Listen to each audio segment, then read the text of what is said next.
y a un problème culturel, de communication. Tous les instruments sont là plutôt pour nous diviser ou nous isoler plutôt que pour nous rassembler. Et donc, à la crise économique, à la crise écologique, tu as une crise de société, on ne sait plus communiquer, on ne sait plus s'écouter. On fait en sorte plutôt d'aller chercher chez l'autre sa faiblesse plutôt que sa vertu. Et puis tu as un mélange entre le virtuel, le réel, le fake, tu vois, donc au moment où on aurait besoin de se poser, de mettre les choses à plat, d'avoir un peu de perspective et de prospective, en réalité il y a une espèce de bruit de fond qui nous empêche d'avoir une vision collective. Tu sais, moi, la seule chose qui nous fait défaut, c'est une intelligence et une volonté collective. Si on avait une vision collective et une volonté collective et coordonnée, je parle au niveau des peuples, on pourrait faire un saut qualitatif au XXIe siècle. On n'a plus beaucoup de temps, mais malheureusement, ce n'est pas du tout le chemin qu'on prend. On est plutôt dans un repli sur soi, on est dans une confusion des intentions.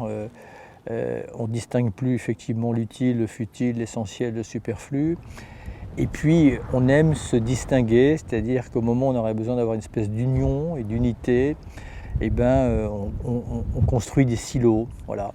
Et puis t'es croyant, t'es pas croyant, t'es de gauche, t'es de droite, t'es riche, t'es pauvre.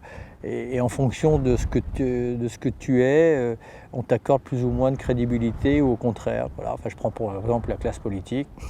Si tu es dans l'opposition, tout ce qui va venir de la majorité est de toute façon nul et non avenu et réciproquement. Alors, dans une situation aussi critique que la nôtre, c'est absolument irresponsable parce qu'on devrait se retrouver sur ces sujets-là. Il n'y aura pas un protocole de gauche ou un protocole de droite. Et comme les médias se régalent, alors quelques exceptions près, mais évidemment de ces joutes, de ces confrontations d'hommes, d'appareils, de partis. Tu sais, Victor Hugo, il avait très bien vu venir la dérive. Il avait dit, quand il était au Sénat, enfin ce qu'on appelait le Sénat à l'époque, il disait « Je regarde ces hommes qui préfèrent la consigne à la conscience ». Tu vois. Et ce qui fait défaut dans nos sociétés, c'est que la conscience est à la traîne de la science ou de la politique. Voilà. Et la technologie dont tu parles, qui peut faire des choses grandes et qui a fait des choses, et tu es bien placé pour le savoir, elle a dépassé notre humanité. Tu vois. Et la politique aussi, et l'économie aussi, c'est-à-dire que tous ces outils, en fait, la politique c'est un outil, l'économie c'est un outil, en réalité, on a perdu la finalité de tout ça. Au départ, l'économie, c'est un outil au service de l'épanouissement humain. Oui, au fil du temps, on a indexé la finance aux besoins de l'économie, on a utilisé l'homme comme un vulgaire capital au service de l'économie. Donc on a mis les choses totalement à l'envers. Et c'est pour ça que pour moi la plus profonde crise, et ce n'est pas dans le tempo médiatique et politique tel qu'il s'exerce que l'on va probablement faire l'effort de s'y atteler, c'est une crise de sens. Tu sais, il y a deux phrases magnifiques dans ce sens-là. Il y a celle d'Edgar Morin qui dit « On est technologiquement triomphant et culturellement défaillant ». Et Einstein, qui avait aussi le sens des formules, il dit « Notre époque se caractérise par la profusion des moyens et la confusion des intentions ». Et c'est le drame de l'époque. Tu vois, tu es toi-même, tu illustres ce que la science est capable, et la technologie en termes de prodige. Donc c'est ça qui est dingue, on est capable de faire des choses impensables il y a encore très peu de temps. Et dans le même temps, on a perdu le contrôle de notre destinée. En tout cas, pour l'instant, on ne l'a pas, ça c'est clair. Je pense que nous ne savons pas où l'on va, où on peut aller. Et ça c'est pour moi ce qui est le plus dangereux, c'est quand on ne sait pas collectivement, lucidement, quel horizon est possible. Parce que tous les chemins ne sont pas ouverts. Voilà. Il y a des chemins qui sont fermés, simplement un modèle économique qui est basé sur l'exploitation illimitée de ressources limitées. Il n'y a pas besoin d'être un prix Nobel d'économie ou de mathématiques pour comprendre qu'on passe par un optimum et après c'est le déclin. Et voilà, est-ce qu'on va arriver dans ce rendez-vous un peu critique à accepter que nous sommes excessivement puissants mais qu'on ne peut pas tout? Et notamment Je ne pense pas que notre génie, dans un temps raisonnable, pourra régler la machine climatique ou se substituer au travail des abeilles, pour ne prendre que ces deux exemples. Ouais. Tu vois. Voilà. Non, mais c'est justement dans ce sens, j'aime bien faire la comparaison entre la Terre et un vaisseau spatial, pas seulement au sens des systèmes, comme l'océan, système de support vie, qui est le principal soutien aux vivants sur Terre, d'ailleurs qui a contribué à la réapparition de la vie après chaque catastrophe qui a conduit à des extinctions majeures, mais la façon dont on conduit une mission spatiale. On a un but. On a un but qui est très précis. On développe un plan de vol, une feuille de route pour atteindre ce but, une vision. Le but est la feuille de route. Et on sait quelles ressources on a au départ. Et c'est vrai que si au niveau de la planète, à l'échelle de la planète, comme tu dis, si on pouvait se mettre d'accord sur où on veut être dans 100 ans. Et où on peut être. Et où on peut être, bien sûr. Où on peut être. Comme disait Saint-Exupéry, j'aime bien, je cite souvent, l'avenir, il ne s'agit pas de le prédire, mais de le rendre possible. Voilà. Ce qui est possible. Et pour ça, il faut d'abord comprendre comment fonctionne notre planète. Et pour ça, d'ailleurs, l'Europe est très bien placée, ainsi que la NASA, avec tous nos satellites qui étudient les glaciers, les océans, la salinité des sols, les végétations, les déserts. Et on arrive à affiner les modèles qui montrent comment évolue le système Terre, incluant les océans, l'atmosphère, et qui permet aux GIEC et aux experts d'être de plus en plus fins dans leurs prédictions. Tu sais, avant, tu avais des courbes qui divergeaient, et maintenant elles divergent moins parce qu'on arrive à affiner les modèles. Mais une fois qu'on sait comment ça fonctionne, il faut développer la procédure sur comment l'utiliser. Comment fonctionner tous ensemble. D'ailleurs, un peu en parallèle, je dis souvent, on est dans la communauté des astronautes, on rêve d'une agence spatiale mondiale. Parce que quand on voit ce qu'on est capable de faire en s'entendant, je dirais, presque à merveille, entre Russes, Américains, qui pourtant ont des conflits d'embargo, des conflits géopolitiques à la surface graves, hein, mais qui vont loin. Mais entre Russes, Américains, Canadiens, Japonais, Européens, on fait fonctionner une station spatiale internationale qui marche très bien, on se rend service mutuellement, on s'envoie des pièces de rechange des uns des autres avec des vaisseaux de ravitaillement. Ça devrait servir d'exemple à la classe politique. Alors elle est internationale encore, elle n'est pas mondiale. Il y a les Chinois ont cherché à rejoindre le partenariat de l'ISS il y a une vingtaine d'années. Et on était tous d'accord, sauf les Américains qui ont même voté une loi pour l'interdire. Mais quand il y aura en plus les Indiens, les Chinois, dans un programme vraiment... l'espace pourrait être un des contributeurs à rassembler dans une vision globale à long terme ce que doit devenir l'avenir de l'humanité à l'échelle de la planète. Mais c'est vrai que tant qu'il y aura des personnes qui, le matin, la seule question qui se pose, qu'est-ce que je vais trouver à manger aujourd'hui? Il y en a beaucoup encore. Hein. Je pense à Madagascar, ça c'est quand même un drame. Il y a des humains sur Terre qui se lèvent le matin avec les mêmes questions prioritaires de leur journée qui sont celles des animaux. Aujourd'hui, quel va être mon repas? Et peut-être que je ne trouverai pas à manger. Il faut avoir non seulement une totale indulgence, puisque quand on est dans un instinct de survie, moi je m'adresse surtout à ceux qui ont des moyens intellectuels, psychologiques, plus qu'intellectuels. C'est-à-dire que, effectivement, quand on est soi-même confronté à un problème de matériel immédiat, dans un désarroi, et que on ne sait pas si on va pouvoir nourrir ses enfants la semaine prochaine. Mais ceux qui ont effectivement des responsabilités, ceux-là, à un moment ou à un autre, je veux dire, moi j'ai toujours, c'est marrant parce que je me suis toujours dit, si on arrivait à emmener les puissants de la planète un jour en orbite, simplement pour qu'ils se rendent compte de la chance qu'on a, parce qu'en fait, quelque part, on a le sentiment que dans l'univers, la vie est la norme. Enfin, jusqu'à preuve du contraire, elle est l'exception. Et puis de voir de l'espace qu'on vit sur un seuil étroit de tolérance. C'est-à-dire qu'on vit vraiment sur une combinaison de paramètres excessivement délicate, improbable, parce que la vie avait 1 milliard d'autres options, et notamment que la nôtre. Et donc s'ils se rendaient compte effectivement que ce que tu évoques souvent, cette atmosphère, qui en réalité c'est même pas la peau d'un pamplemousse. C'est l'épaisseur d'une feuille de papier sur un globe terrestre. Bon, voilà. Tu vois. Donc sans ça et sans sa composition, la vie n'aurait pas pu trouver son chemin. Puis peut-être que la petite couche d'humus qu'on a sous les pieds, tout ça explique que la vie ait pu se propager. S'ils avaient conscience de ça, je pense qu'ils seraient dans un état presque de vénération. Oui, avec la chance supplémentaire, en plus on a la chance d'être sur une planète, mais alors incroyablement belle. Oui.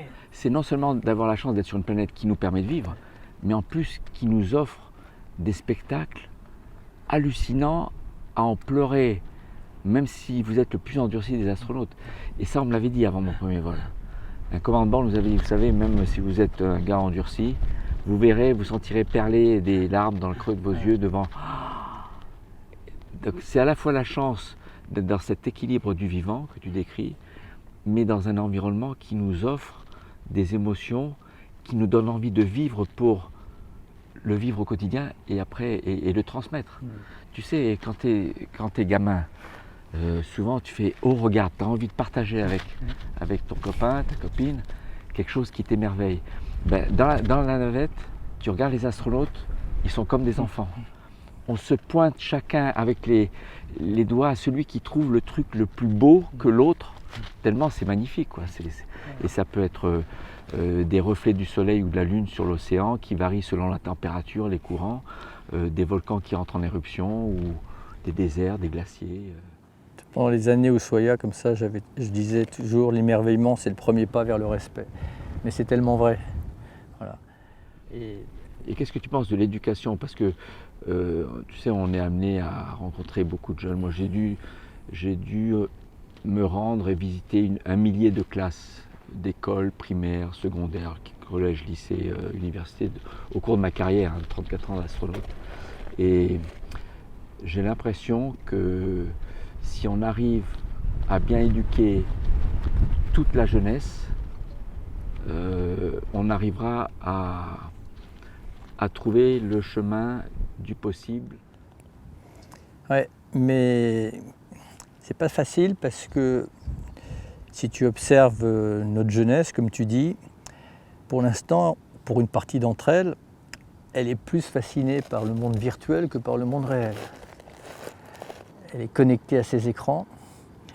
Quand elle va chercher des Pokémon, je préférais, même si c'est un peu daté maintenant, je préférais qu'elle essaie d'aller trouver tel insecte, Oui. telle espèce, telle variété de plantes. Tu me rappelles mon enfance. J'avais un oncle prof de sciences nat et mon frère jumeau et moi, pendant toutes les vacances, on était sortis tout le temps avec lui, il nous expliquait toute la nature. Voilà.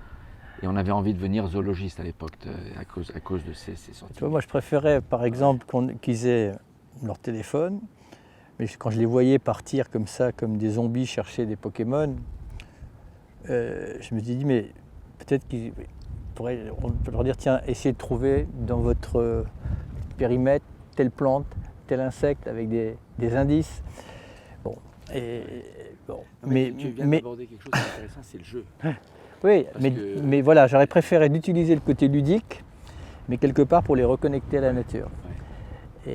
C'est pas perdu. Non, j'espère que c'est pas perdu, mais quand même, je pense qu'un des drames de l'époque, pour les adultes comme pour les jeunes, c'est qu'on s'est déconnecté de la nature et qu'il faut arriver à se reconnecter. Ouais. Et pour se reconnecter, effectivement, la beauté de la nature ou son ingéniosité, c'est un vecteur fantastique. Le jour où tu commences à comprendre que les arbres peuvent communiquer entre eux, le jour où tu vois quel est le rôle d'une coccinelle dans un potager. Tu as vu les élevages? Il y a des élevages maintenant de coccinelles pour gérer... Pour gérer les pucerons. Alors, pour connecter, eh bien, faut embarquer sur Penduic 6 avec un projet qui relie les éléments de la terre, l'air, l'eau, le feu. Alors bon, j'espère qu'on n'a pas le feu à bord, mais Mais les éléments. Je pense qu'il n'y a pas une seule personne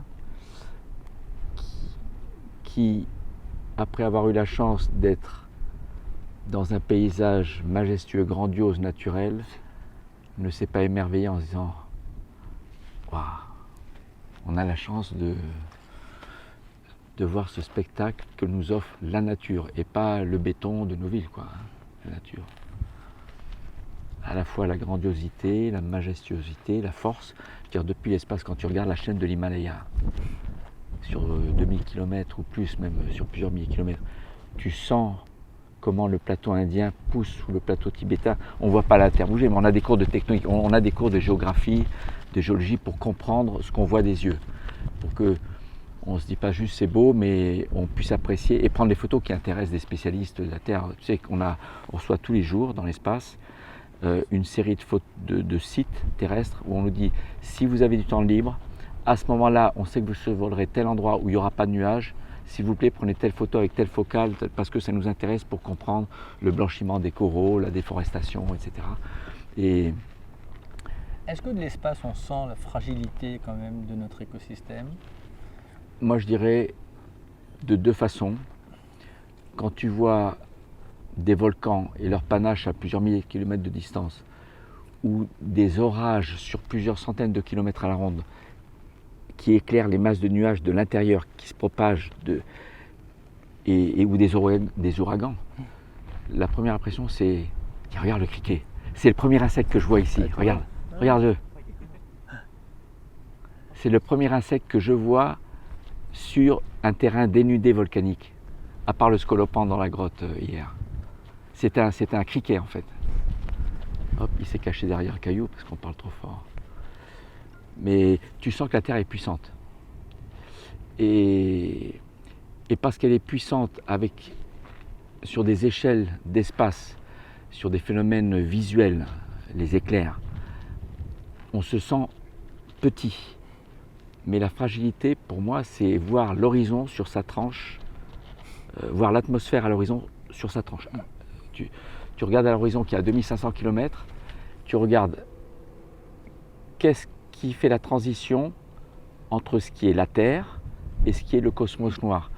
Et on se rend compte que c'est cette pelure, cette fine couche. Petit film. Et là, quand on a compris que c'est un équilibre délicat, magiquement stable depuis suffisamment longtemps pour que la vie ait pu s'évoluer, le vivant ait pu évoluer jusqu'à donner des consciences supérieures dont on nous affume, hein, et on se dit on a la chance parce que ça n'a pas l'air hyper stable, ça a l'air très très fragile. C'est comme notre scaphandre, on sait qu'on ne peut pas se permettre une perforation par un micrométéorite. On a des backups, hein, on sait comment s'en sortir, mais on se sent fragile. Donc c'est pour ça par exemple qu'on ne fait pas de sortie dans l'espace lorsqu'on traverse les Perséides ou les périodes de pluie d'étoiles filantes, parce que le risque d'être percuté par un micrométéorite qui perce le scaphandre est trop grand. Mais ça, vous arrivez à les prévoir? On sait à quel moment on passe dans notre rotation autour du système solaire, dans les phases où il y a beaucoup plus de micrométéorites rassemblés. Tu sais, les périodes de pluie d'étoiles filantes, les Léonides, les Perséides, etc. Et les stations, elles sont vulnérables à ça? Oui, donc quand le vol est de longue durée, on estime que le risque est tellement élevé qu'on rajoute en plus de la peau étanche du vaisseau des boucliers. Donc on a des boucliers qu'on appelle MMOD, Micro Meteorite and Orbital Debris Shield. Et la station orbitale Elle là c'est débris. C'est toutes les parties pressurisées où il y a des astronautes qui vivent, qui travaillent, ont des boucliers. Et qui résistent Alors ils ne résistent pas à tout, mais ils réduisent le risque à moins de 1%. D'accord. Voilà, les enfants devraient quasiment toutes les semaines être reconnectés sous une forme ou sous une autre à la nature. Mais il faut voir que le système éducatif, il est contrarié par cette espèce de machine de persuasion clandestine de la publicité qui est une influence terrible qui éloigne en permanence de la nature et qui tourne le regard vers un monde plutôt virtuel que vers un monde plutôt réel. Et c'est très difficile, y compris même pour les parents. Nous-mêmes, dans notre propre famille, on doit se battre en permanence alors qu'on a la chance de vivre dans un endroit merveilleux pour regarder dehors plutôt que de regarder sur les écrans. Et on est dans un monde coupé de la nature. 80% maintenant des gens vivent en ville. La nature devient une espèce d'abstraction. Donc, oublier qu'en fait c'est elle qui... Voilà, et on oublie que notre vie est dans ses mains, que nous-mêmes sommes un produit de la nature, que nous faisons partie de la nature, qu'on fait partie d'un tout. C'est une crise culturelle. On y revient d'ailleurs, on voit bien, il y a des forces de rappel qui vont...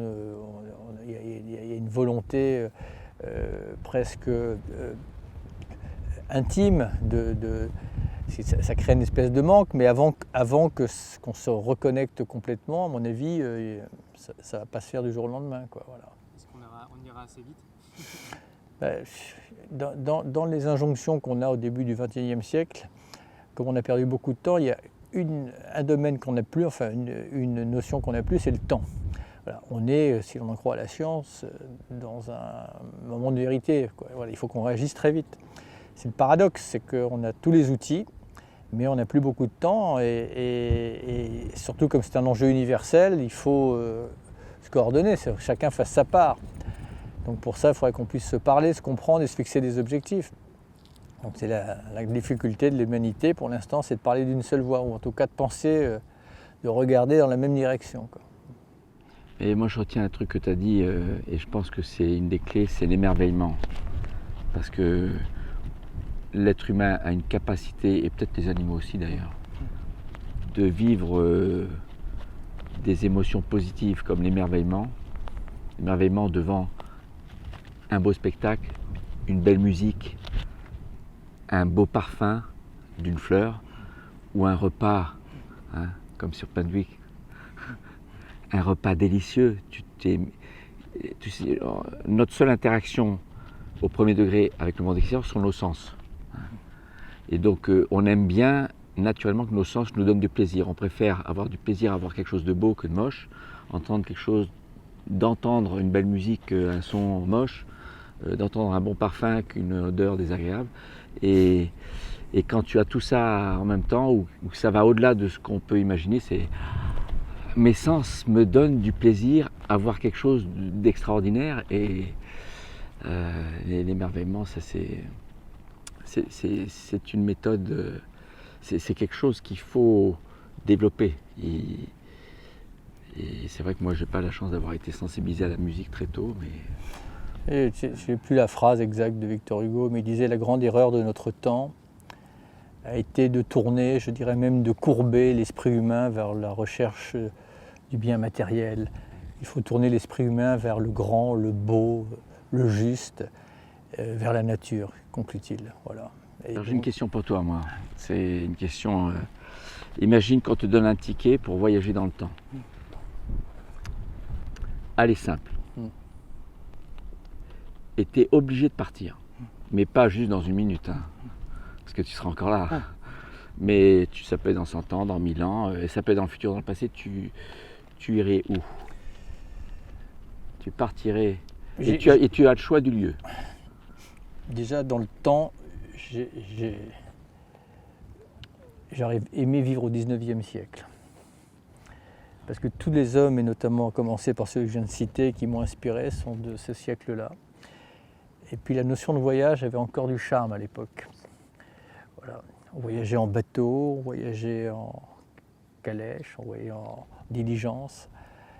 Et puis on était à l'aube de grandes découvertes, mais on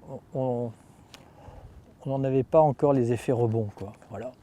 Je sais pas, mais peut-être que j'idéalise cette époque. Non, mais c'est bien, c'est venu spontanément. Mais quand je lis les récits du 19e siècle, que ce soit les récits où au moment où on essayait de conquérir les pôles, où il y avait encore des zones à découvrir, quand je regardais la qualité des hommes politiques de l'époque, la littérature, et le temps surtout. Le temps n'était pas le même. Voilà. Là, tout va trop vite. On a, encore une fois, on est trop sollicité. Je ne veux pas paraître, il y a des choses merveilleuses et je goûte la vie tous les jours. Mais je pense que notre époque manque de charme, voilà. Y compris dans tout, dans les relations. Je sais pas, voilà. Mais c'est cette époque-là que j'aurais aimé vivre. J'aurais aimé rencontrer des Amundsen, j'aurais aimé rencontrer des Charcot, j'aurais aimé rencontrer des Victor Hugo, des Lamartine, des Chateaubriand, des grands musiciens de l'époque. Tu joues d'un instrument? Tu joues? Non, non, c'est mon grand complexe, moi, c'est que je n'ai aucun talent, mais c'est pas du tout par fausse modestie, hein. Moi, si je savais jouer d'un instrument ou être capable de peindre, je serais le plus heureux des hommes, parce que à ce moment-là, tu te suffis voilà. De pouvoir se mettre à un piano, ou de pouvoir prendre un violon. T'as déjà entendu le chant des dunes au Sahara, tu sais, où il y a un équilibre? J'ai déjà entendu. On l'a même enregistré du temps de Soya. Ouais. C'est les dunes qui chantent, on appelle ça. Et si je te donne un billet aller-retour, tu pars et tu restes 1 ou 2 semaines et tu reviens ici? Je vais dans l'Okavango. Tu connais pas l'Okavango? Ah oui, oui, je peux te dire, on l'a photographié de long en travers depuis 60 ans. Mais je suis né émotionnellement dans l'Okavango. Ah oui. J'y ai passé beaucoup de temps, et avant que ça soit d'ailleurs une sorte un peu de paradis de luxe, mais j'ai sillonné l'Okavango à bord de pirogues en bois qu'on appelle des mokoros pendant des journées entières, et j'ai vu les plus beaux spectacles de l'Afrique sans aucune barrière, sans aucune arme, etc. Et j'ai beaucoup appris. Voilà. Et si j'ai une image de l'Éden sur Terre, c'est l'Okavango. Ça m'amène à une question. Quand je comparais la Terre à un vaisseau spatial, nous dans le vaisseau spatial, on court un risque élevé, on le sait. Faut pas qu'on se gourre dans nos procédures, dans ta vie. Moi je me souviens, j'ai été marqué comme beaucoup de personnes par tes émissions au début, où séquence émotion, séquence exploration, qui nous prenaient aux tripes, hein. Mais ça tu le sais, mais tu as souvent vécu toi-même dans ces situations, dans le but de nous émouvoir, de nous intéresser. Tu as pris des risques par moment. Oui, très certainement, et probablement trop. Et quelle est ta réflexion après coup, à distance? Alors, ce qui m'a quand même... Bon, d'abord, il faut toujours resituer ça dans le temps et par rapport à l'état d'esprit, la maturité. Quand j'ai démarré au Soya, une espèce d'ébriété, la planète météo ouverte, on avait des moyens absolument incroyables. Tout d'un coup, donc, tout nous était possible. Donc, dans un premier moment, il y avait une volonté d'avoir un peu de s'éprouver soi-même, d'utiliser tout ce que la technologie mettait à disposition comme engin pour voler, pour aller sous terre, aller sous l'eau, bon, que sais-je encore. Mais c'est cette espèce de frénésie qui tout d'un coup d'abord m'a connecté intensément probablement à la beauté de la nature. Au début, quand tu as 30 ans, tu te sens invulnérable. Mais heureusement, moi, il y a toujours quelque chose qui m'a aidé, c'est que contrairement à ce que les gens me disaient, mais toi, tu as peur de rien. Moi, j'avais peur de tout. Mais la peur, si elle n'est pas castratrice, elle est très bonne conseillère. Combien de fois j'ai renoncé à faire des choses parce que je ne le sentais pas. Ou alors je l'ai remis à plus tard. Ah oui, donc tu avais quand même le niveau de sagesse. J'avais, oui, je pense, parce qu'il y avait de temps en temps un petit voyant rouge qui n'était pas éteint. Et je me disais, ça m'est arrivé, je sais pas, je pense à ça, d'emmener tout le monde comme ça sur une montagne pour faire un vol en delta. Avec, à l'époque, les caméras pesaient plus lourd que le delta. Et au moment de m'élancer, je dis non, on redescend tous à pied. Et tout le monde faisait la gueule, mais parce que je ne sentais pas le truc.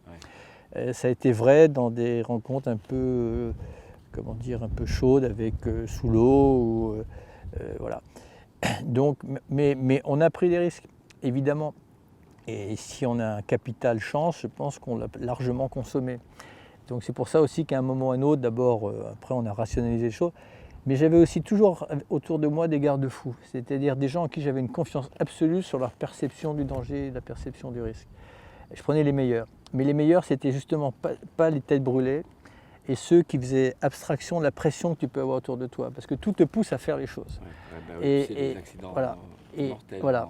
Et j'avais toujours quelqu'un, si je lui disais, tu penses que c'est bon, là je peux y aller, s'il me disait vas-y, c'est qu'il sentait que une, j'étais prêt, et deux, que les conditions, voilà. Donc, voilà. Mais voilà, quand on a fait 600 tournages, donc 600 expériences, il y a forcément eu des moments où on a eu beaucoup de chance. Toi qui as beaucoup volé, je pourrais tenir un livre entier d'incidents qu'on a eu en vol, des feux à bord d'avions, des trains qui ne sortent pas, des pannes d'essence, l'avion qui heurte les arbres en bout de piste, un éléphant qui traverse la piste au moment où on décolle. On a tout eu, voilà. Donc on s'en est plutôt pas mal sorti. Donc oui, tu as dû consommer un beau potentiel là, de temps. Plus le nombre d'engins que j'ai cassés, voilà. Donc, mais en même temps, ça te fait prendre conscience aussi. En fait, bon, nous, le risque spatial, il est lié à deux facteurs principaux. La débauche d'énergie qu'il faut pour atteindre la vitesse orbitale et à haute altitude, donc c'est les plus hautes énergies cinétiques et potentielles jamais acquises par un être humain. Et toute cette énergie, il faut la perdre au retour pour se retrouver à l'arrêt, au sol, sain et sauf. Donc ça, c'est un facteur de risque. Et puis il y a l'autre, une fois qu'on est dans l'espace, autour de notre vaisseau, c'est l'environnement hostile et extrême. Extrême en température sur la peau de notre vaisseau et en pression, c'est le vide. Donc, et paradoxalement, on n'a jamais perdu d'astronautes en vol en orbite. Mais on a perdu 4 équipages, 2 Russes, 2 Américains, dans l'histoire des vols habités, dans cette phase de transition de débauche énergétique, à la montée ou à la rentrée. Et Combien d'équipages? alors, 2 Américains, 2 équipages de navettes spatiales, D'accord. c'est 7 personnes à chaque fois, en 86 voilà. Challenger et en 2003 Columbia, mais pas sur les vols Mercury, Gemini et Apollo. Et chez les Russes, c'est Soyouz 1 et Soyouz 11. Et dans le cas de Soyouz 1 et le cas de Challenger et de Columbia, les experts qui savaient, ceux à qui toi tu poses la question, est-ce que vous considérez que je suis prêt et que les conditions sont propices, disaient il ne faut pas lancer. On n'est pas dans les conditions de garantir la sécurité. Mais le top management des organisations spatiales recevait l'ordre d'au-dessus de lancer. Et ceux qui avaient le pouvoir de dire non ont plus écouté les autorités du dessus plutôt que les experts en dessous, dans leur hiérarchie. Et ça a conduit à ces 3 accidents. L'accident de Soyouz 11, c'est un peu différent. C'est une procédure qui était mal écrite et quand tu l'as appliquée d'une certaine façon, tu laissais une petite valve ouverte qui mène l'atmosphère de ton habitacle, de ta capsule, connectée au monde extérieur une fois que tu détaches le module qui est au-dessus. Donc ils sont rentrés en douceur, sous parachute, mais asphyxiés par manque d'oxygène, sans s'en être rendu compte. Tu sais que quand on manque d'oxygène, plus tu rentres dans l'hypoxie, et moins tu as de chances de te rendre compte que tu rentres dans l'hypoxie. Donc, mais c'est, ça m'a bien parlé quand tu as dit que tu interrogeais les experts, l'équipe autour. Jamais tu leur as dit, écoutez, je vois à votre regard que vous n'êtes pas très fanat, mais moi j'ai vraiment envie de le faire. Non, mais j'ai toujours comblé ma peur par la confiance que j'accordais, qui n'était pas une confiance innée, qui était une confiance acquise. Et des gens qui... Parce que tu sais, dans un tournage, dans une expé, tu as une espèce d'émulation, tu as la fatigue, tu as préparé quelque chose, tout le monde est là. Donc à un moment, tu aimerais aller. Voilà. Ouais. Et j'ai toujours demandé à ces personnes, j'avais dit, ton seul rôle, voilà, c'est de me guider, voilà, c'est de me conseiller. Il ne tient pas compte de tous les autres paramètres. Et j'ai eu des hommes ou des femmes dans chaque domaine, que ce soit la spéléo, que ce soit la plongée, que ce soit la plongée sous terre, que ce soit le vol, dans tous les domaines d'activité, ou les animaux même, parce que tu ne vas pas au contact des requins bulldogs ou des hippopotames ou des anacondas comme ça, tu vois, oui. Parce que ça se termine forcément mal. Donc tu à chaque fois, voilà, toutes les barrières de sécurité. À chaque fois, j'avais toujours la personne en qui j'avais confiance. Et j'arrivais non pas à gommer ma peur, mais à la rationaliser. Voilà. Parce qu'après, si tu as une peur panique, d'abord les animaux, pour ne parler que de la sorte, et ça te fait faire, tu as les mauvais réflexes. Mais garder juste quand même ce petit instinct de vigilance. Et voilà. Et c'est vrai que ça, peut-être que c'est la seule petite don que j'ai, c'est de choisir la bonne personne. Non, mais ce que tu dis, tu l'amènes à l'échelle de la planète.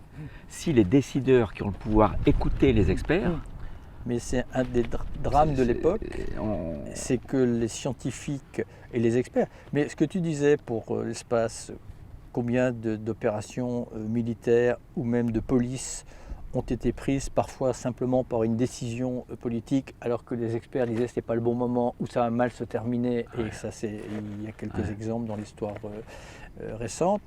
Et sur le climat, pour ne parler que de cette crise, il y a eu un livre qui est sorti il y a très longtemps, dans les années 60, fin 60, début 70, la Maison Blanche en savait largement assez. Et quand tu regardes sur la crise écologique, ce qu'on a appelé le Club de Rome, c'était un groupe d'économistes qui avait parfaitement anticipé sur le fait que notre modèle économique dominant toucherait à sa fin simplement parce qu'il reposait sur l'exploitation illimitée de ressources qui, elles, étaient limitées, et ils avaient bien vu à quel moment on passait par l'optimum. Alors parfois, évidemment, il y a ce que la science dit et ce qu'elle impose, et le politique peut se retrouver dans une injonction contradictoire. On va prendre un exemple basique pour refixer la pensée, mais quand la science nous dit sur le glyphosate, il y a de fortes probabilités que cette molécule soit dangereuse sur un plan de la santé, la raison et la sagesse voudraient que tu l'interdises immédiatement. Mais quand tu n'as pas d'alternative et quand ça a des conséquences sociales, économiques immédiates, c'est là que tu rentres dans la complexité. C'est que entre l'interdire immédiatement et comme on s'apprêtait à le faire quand j'étais au gouvernement, à la réautoriser sans autre prescription sur 10 ou sur 15 ans, il y avait une alternative qui n'est pas très satisfaisante non plus, parce que c'est de dire on va l'interdire dans 3 ans. Voilà. Et d'ici là, on va essayer d'évaluer les alternatives. Voilà. Non, mais la science, tu mets bien en évidence, il y a ceux qui ont le pouvoir de décider, ceux qui ont le savoir, et parfois ce ne sont pas les mêmes. Et c'est important que le lien soit dans le bon sens. Ouais. Et encore faut-il qu'on ait une science indépendante d'esprit aussi. Oui. Voilà. Ouais. Et pour ça je disais toujours, sur un rapport, il faut toujours savoir qui a payé le rapport, qui a payé l'expertise. Alors oui, et puis dans ce projet élémentaire dans lequel on est intégré, on nous voit comme des explorateurs.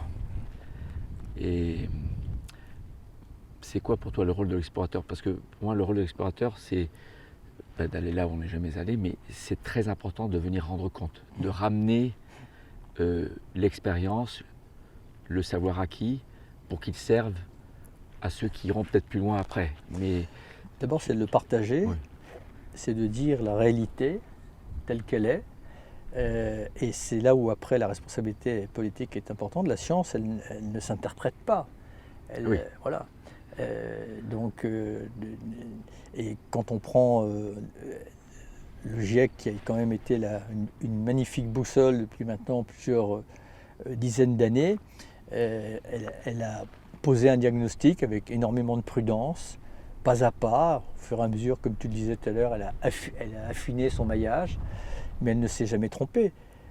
Moi, je me rappelle très très bien les premières modélisations du GIEC sur les premières manifestations des changements climatiques. C'est exactement ce qui se passe, l'intensification des extrêmes climatiques, la multiplication des événements climatiques, c'est tout ce qui nous arrive en permanence chaque jour. Mais le politique, le dialogue entre la science et le politique, alors il n'est pas facile encore une fois, parce que la science demande de l'attention et de la compréhension.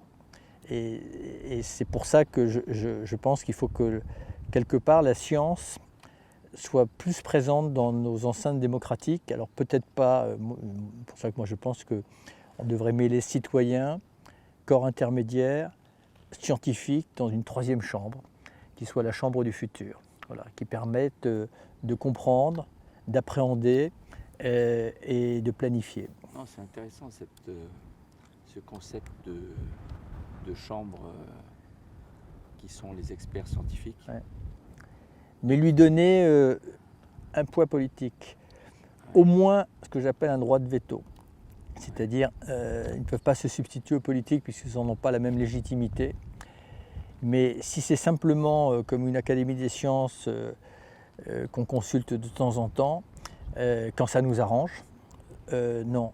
Mais je pense que plus que jamais on a besoin de science, mais dans le même temps, plus que jamais on a besoin de conscience. Parce que le drame de l'époque, c'est la désynchronisation entre la science et la conscience. Oui, c'est clair. Et l'infiniment petit, tu t'es intéressé à l'infiniment petit un peu, non? Écoute, un tout petit peu, parce que pendant un moment, j'avais une jeune biologiste qui, à l'époque, qui s'intéressait à ce qu'on appelle la théorie fractale. Ah ouais, ça Voilà. c'est... Et J'ai des cours là-dessus. Là. voilà, et ça m'a toujours beaucoup passionné de voir que, quelle que soit l'échelle, la beauté, elle aussi, Ouais. elle est omniprésente. Et ça fait partie... je n'ai pas accompli mon chemin de foi, mais je ne peux pas penser que ça soit un simple fruit du hasard, que la beauté soit présente à toutes les échelles de la nature. Voilà. J'ai eu la chance là ce matin de regarder dans le microscope et c'est vrai qu'on voit des choses qu'on ne verra jamais si on ne met pas les yeux dans un microscope. Alors dans l'espace où on est un peu confronté à l'infini, à l'univers, et alors même si on a été scientifique dans la carrière précédente, tu sais, le métier d'astronaute, ça n'est qu'un métier d'opérateur. C'est pas nous qui faisons la recherche scientifique, mais on active, on opère de l'instrumentation scientifique. Et on fait beaucoup d'expériences de biologie. J'étais responsable d'expériences de biologie dans mon deuxième vol spatial, où on travaille sur des globules blancs, alors forcément, on cherche toujours à faire en sorte que l'astronaute comprenne le sens de ce pourquoi on lui fait faire activer tel microscope à un moment donné, telle expérience. Et donc on a la chance d'être ouvert à des disciplines très très variées qui vont au-delà de l'astronautique. Mais on n'a pas le savoir derrière scientifique pour publier, mais on se rend compte que la science est un domaine extrêmement large quand même. On peut être scientifique dans des disciplines, mais tellement nombreuses, il y a tellement de choses en science. En tout cas, moi, tu vois, dans mon émancipation, dans mon évolution, dans mon engagement, je suis gré aux scientifiques qui se sont rapprochés de moi à un moment où j'avais un engagement intuitif mais qui n'était pas étayé, qui sont venus en permanence le nourrir, l'alimenter, qui m'ont ouvert. Alors je pense par exemple notamment, je prends quelqu'un comme Francis Allais ou Patrick Blanc qui m'ont ouvert au monde des plantes. Ce que j'ai découvert de ce monde végétal, j'étais à des années-lumière de penser que le monde végétal est probablement doté d'une forme également d'intelligence, de communication.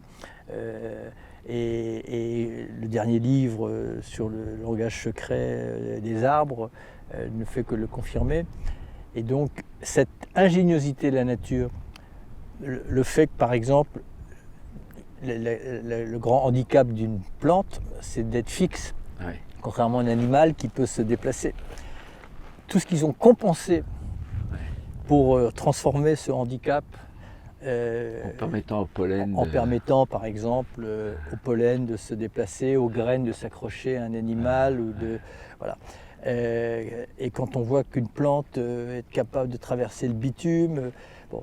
Et c'est vrai que je dois beaucoup à la science dans tous les domaines, y compris l'économie, y compris l'énergie, de m'avoir créé une espèce d'architecture qui m'a permis d'avancer dans mon combat et de le rendre crédible avec une exigence permanente. C'est-à-dire, par exemple à la Fondation, j'ai un conseil scientifique, il n'y a rien que je n'exprime que j'ai passé par ce tamis-là. Mais tu as quand même commencé par médecine. Donc, oui, mais j'ai fait 8 mois de médecine. Donc, oui, mais tu avais démarré dans une démarche scientifique quand même. Oui, mais c'était très rudimentaire. Je l'avais fait sans grande conviction. Voilà. Mais en fait, de toute façon, on a tous des lacunes. Hein. Je ne sais plus qui est-ce qui disait la connaissance, quelques lacunes dans l'ignorance.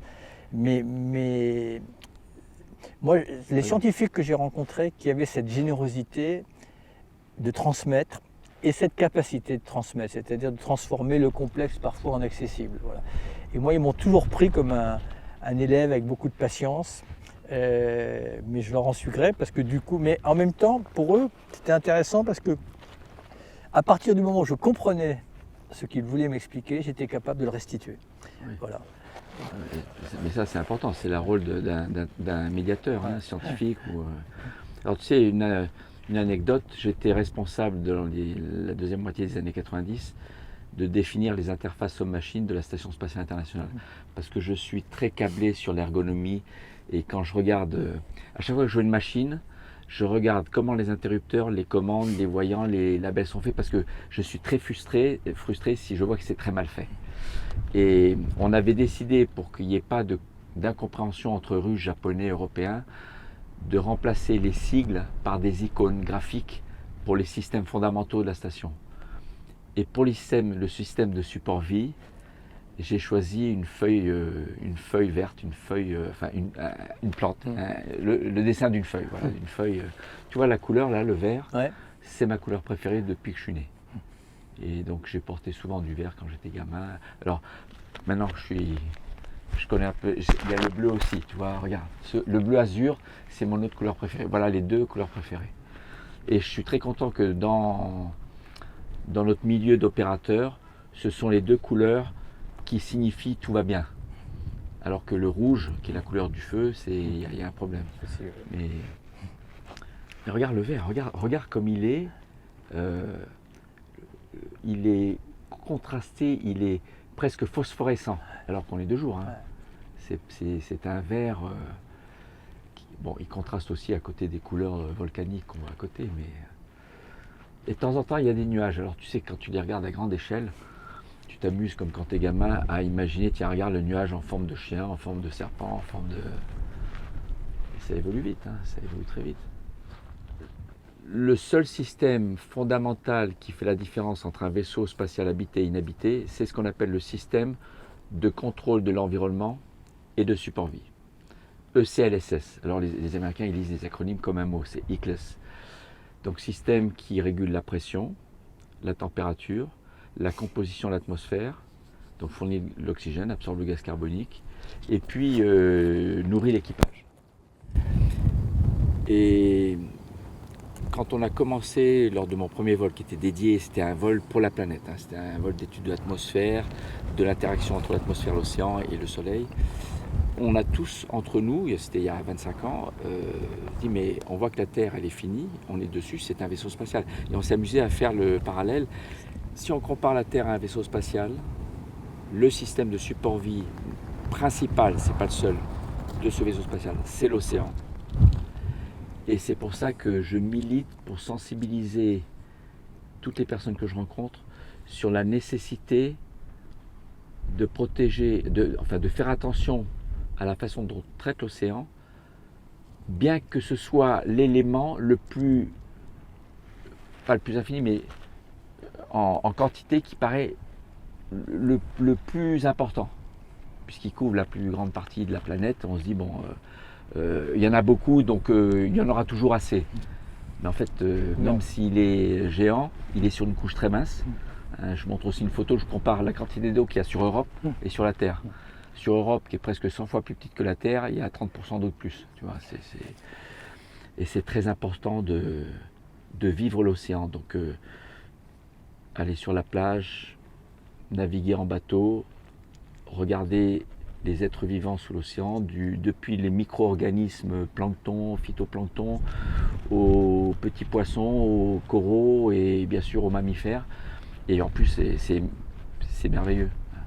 Bon, hier, on s'est fait, c'était hier ou avant-hier, j'ai déjà perdu la notion du temps, mais en arrivant depuis entre deux îles, là, des Açores, je sais pas, une dizaine ou quelques dizaines de dauphins sont venus et ont gambadé autour du bateau. C'est fantastique. Alors moi je l'ai vécu très peu, donc peut-être que ceux qui ont vécu ça très souvent... Alors je peux te dire que tu ne t'en lasses jamais. Ah bah oui. Ils ne t'en lâchent jamais. On a l'impression qu'ils nous font leur show parce ils veulent frimer, quoi. Ou Mais ils sont contents. c'est parce pas qu'une que- impression. ouais. Ah non. C'est pas un hasard, ça a un sens. Et ils y prennent autant de plaisir que nous. Non, mais pour revenir à l'eau sur la planète, l'image que tu décrivais, c'est-à-dire que, en fait, si tu réduis la partie d'eau douce qui nous est vraiment accessible, pour finir, c'est insignifiant. C'est une sphère de environ 60 km de diamètre pour toute la planète, pour tout ce qu'on fait. Pour tous nos usages. L'agriculture, se laver, boire, laver les choses, c'est rien, c'est rien. Et elle est très inégablement répartie. Donc il y en a qui en ont beaucoup, qui gaspillent, d'autres qui en ont peu, je peux dire, eux, ils savent faire avec très peu. Et ils savent faire très bien. Ils pourraient nous enseigner comment consommer beaucoup moins d'eau. Dans l'espace, alors on n'est pas trop mal, hein, parce qu'on est à moins de 4 litres par personne, toute utilisation confondue, dans l'ISS. Et encore, une grande partie de cette eau est recyclée à partir de l'urine et de la condensation venant de notre respiration. Quand vous décollez avec combien de... Ça dépend. Vous ravitaillez en eau la station? De temps en temps, un petit Ouais. peu, c'est juste pour ajouter ce que l'urine et la condensation ne redonnent pas, puisqu'on ne recycle pas à 100%. Mais tous les experts sont d'accord pour dire on ira vers Mars un jour lorsqu'on sera capable d'atteindre au moins 95% D'accord. de taux de recyclage. Et on en est Toi, à- chez toi, tu recycles, tu compostes, Oh ben, un l'eau peu de tout, pluie un peu et- tout. L'eau de pluie Ouais. sert à tous les usages qui ne sont pas alimentaires. Voilà. Le compost, ça fait évidemment un moment qu'on J'ai le découvert fait. ça il n'y a pas longtemps, c'est génial. Non, mais il faut faire, voilà, il faut faire ce qu'on peut. Hein.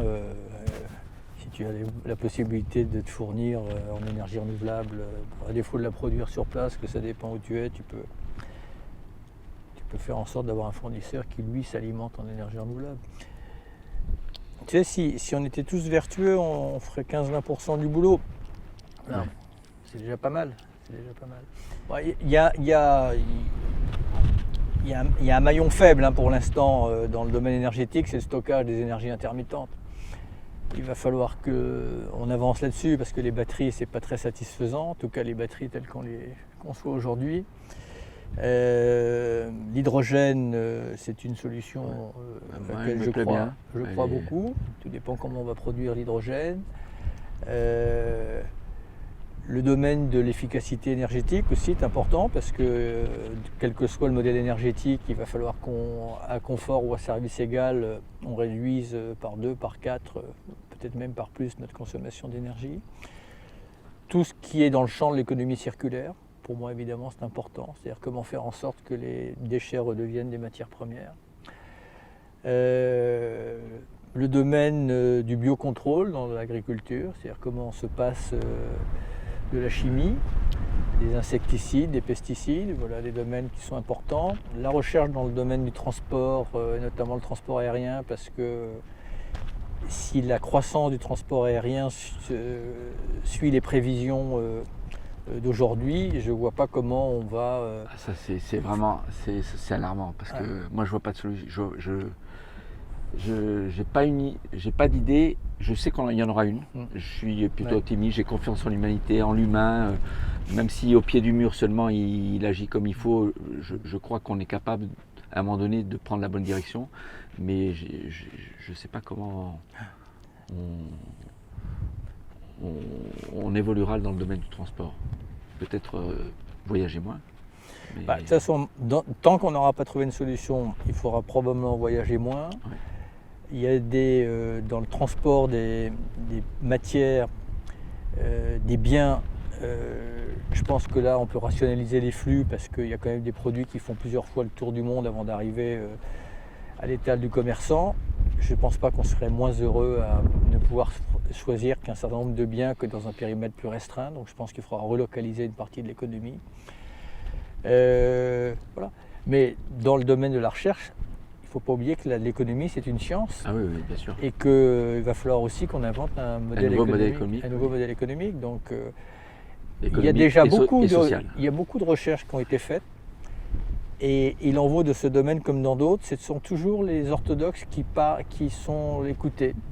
Et ce serait bien que dans le domaine, que les politiques s'ouvrent aussi à ceux qui ont des alternatives, voilà, qui ont travaillé sur les alternatives.